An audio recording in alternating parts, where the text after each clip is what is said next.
Et bonjour les amis, comme vous avez pu voir dans le titre, j'ai fait une grosse boulette. J'ai failli mettre le feu au camping-car parce que je faisais des tests avec les panneaux solaires.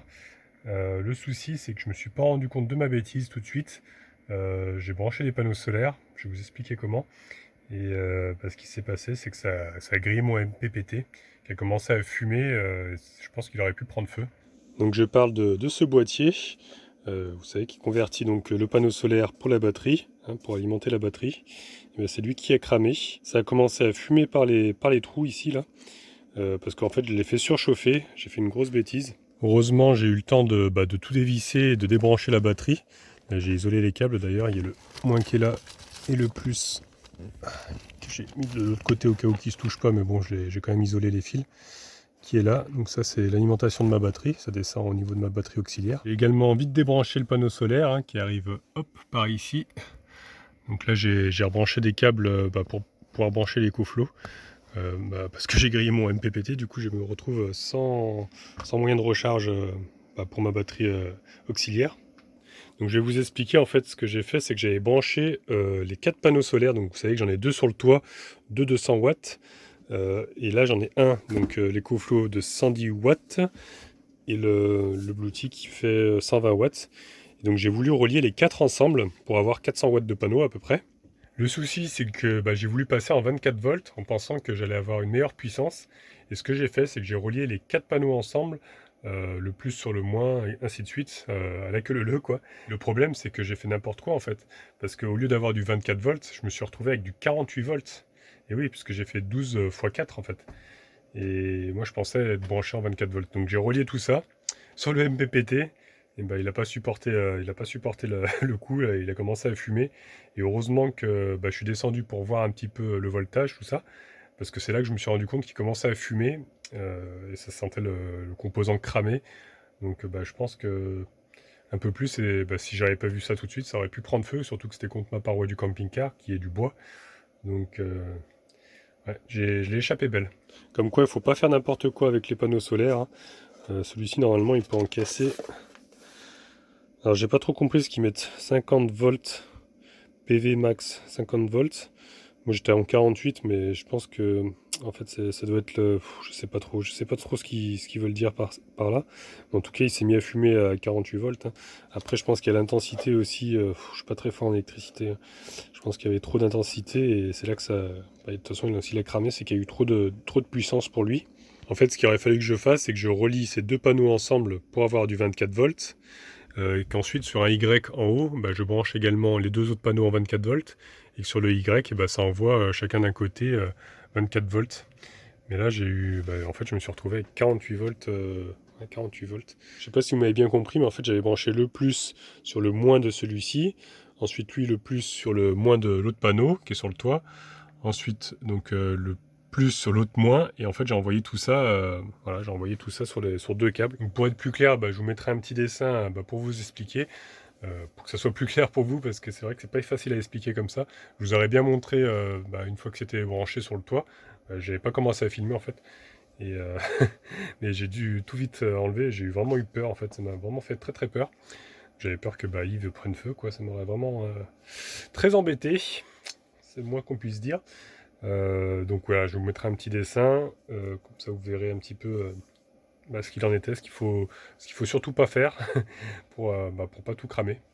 Donc en attendant, je peux plus utiliser le boîtier, hein, ma batterie auxiliaire ne charge plus, mais comme j'ai l'EcoFlow, j'arrive à charger, comme j'ai raccordé le branchement à mon panneau solaire, donc les deux câbles comme ça. Donc du coup, j'arrive à avoir de l'électricité, hein, ça recharge l'EcoFlow. Et ensuite, avec l'EcoFlow, je peux soit charger ma batterie auxiliaire, soit alimenter le reste, quoi. Mais bon, comme vous pouvez l'entendre, ça fait pas mal de bruit, hein, ça ventile. C'est vrai que comme il fait chaud là en plus, ça ventile. Donc je pense que je vais vite racheter un boîtier, parce que je trouve quand même un système comme ça plus simple et moins bruyant surtout par rapport à l'EcoFlow. L'EcoFlow c'est bien quand on veut se mettre en extérieur, qu'on va avoir de l'électricité portable, quoi, on va dire. Mais pour une installation dans un camping-car, je trouve que c'est quand même mieux ce genre de boîtier. Donc ce qu'on va faire maintenant, c'est qu'on va ouvrir ce boîtier, parce que je suis curieux de savoir quand même ce qui a cramé, parce que j'ai vu qu'il y avait des vis en fait. Donc je vais regarder le composant qui a cramé.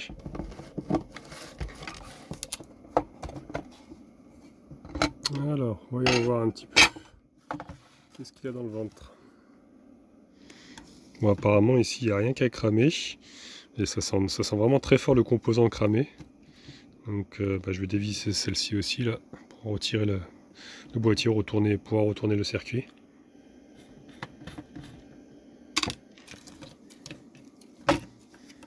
Ah bah voilà, on le voit bien, c'est celui-ci. Je sais pas si vous voyez bien, il est complètement grillé. Je pense qu'il y a peut-être moyen de le changer. Mais j'ai pas de fer à souder. Puis là la référence, je sais pas, c'est peut-être ça la R3. Je sais pas trop. Donc peut-être que je vais peut-être le garder en secours si des fois que j'arrive à le réparer.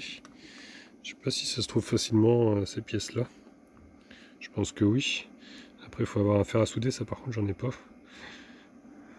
Il y aurait peut-être moyen de le réparer parce qu'on dirait que c'est comme une sécurité.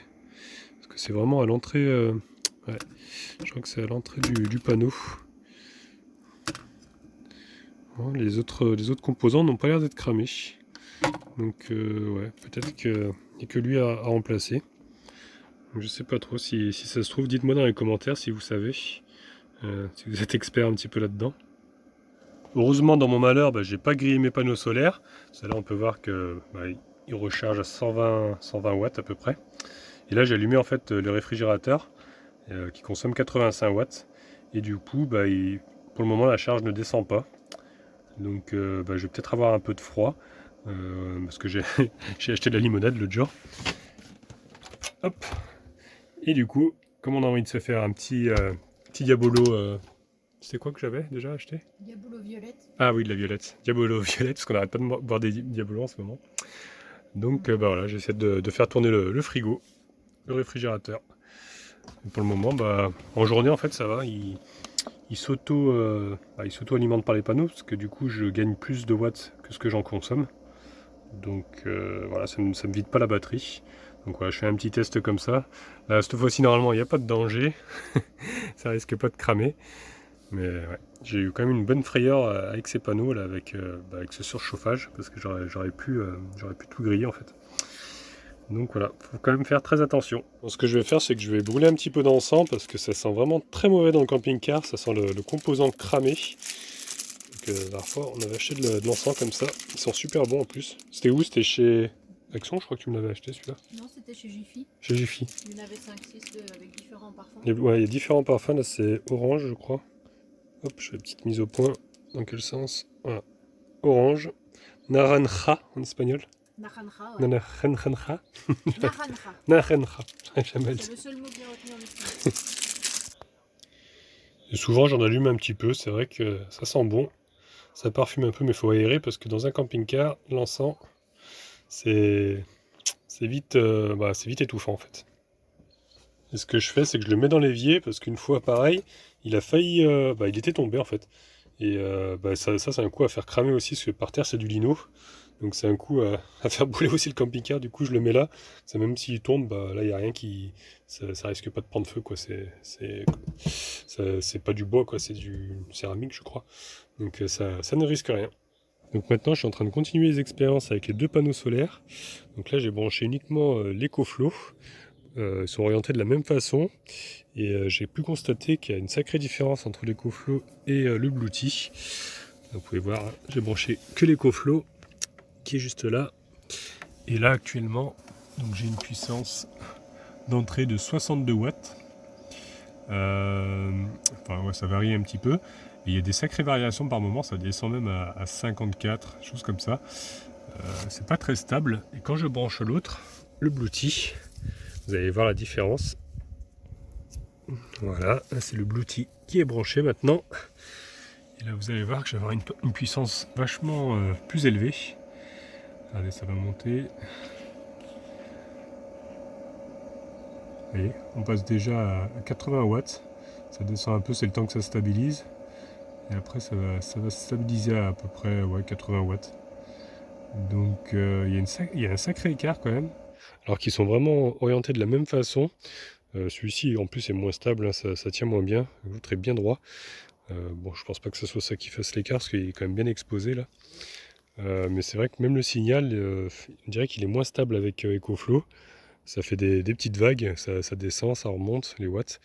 Alors que Bluetooth, lui, on peut voir que bah, c'est bien stable. Donc déjà qu'il prend moins de place, le Bluetooth, bah, je trouve qu'il est vraiment mieux quand même, hein.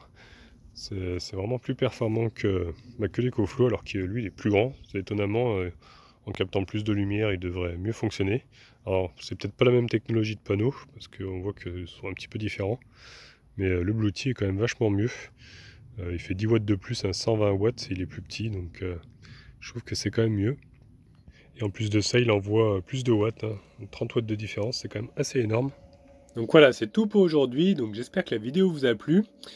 Pour revenir sur le réfrigérateur, bah, ça n'a pas si bien marché que ça m'a fait un petit peu de frais, mais c'était pas terrible, la boisson n'était pas très fraîche finalement. Je pense que, que le réfrigérateur il fonctionne pas super bien au 220, je pense qu'il faut quand même plus d'une journée pour qu'il fasse vraiment du froid. En plus de ça, il s'est pas arrêté, normalement il devrait s'arrêter au bout d'un moment, une fois qu'il a fait du froid, mais là il continue à tirer à 85 watts, donc au bout d'un moment, arrivé le soir, j'ai coupé parce qu'il n'y avait plus assez de soleil, et ça commençait à vider la batterie. Donc je pense que vraiment il faudrait soit un frigo, il paraît qu'il y a des frigos qui sont pas mal en 12 volts. Là, j'ai la boutique qui est en train de ventiler parce que je suis en train de la recharger, ça fait un boucan pas possible. Et ouais, il y aurait des frigos apparemment qui marcheraient en 12 volts qui seraient pas mal. Donc à voir, ou une glacière aussi, il paraît qu'il y a des glacières qui sont performantes, donc je verrai ça. Donc vous verrez dans la prochaine vidéo, avant de partir de Hops, qu'on était encore sur le spot de Hops, je vais modifier quelque chose sur Yves, parce qu'il était temps. Ce sera sûrement le titre de la prochaine vidéo, il était temps, parce que vous allez voir que c'était vraiment limite. Et on va se trouver un petit spot au niveau des gorges du Verdon, enfin pas très loin du lac. Et franchement, on était super bien, très très calme. Donc je vous en dis pas plus, je vous laisserai découvrir ça dans la prochaine vidéo. En tout cas, si celle d'aujourd'hui vous a plu, je vous laisse mettre un petit pouce bleu. Vous pouvez laisser des commentaires aussi. Si vous n'êtes pas abonné, abonnez-vous, comme ça vous verrez la suite. Et ok, on se reverrait pas d'ici là. Je vous souhaite une bonne soirée et une excellente nuit.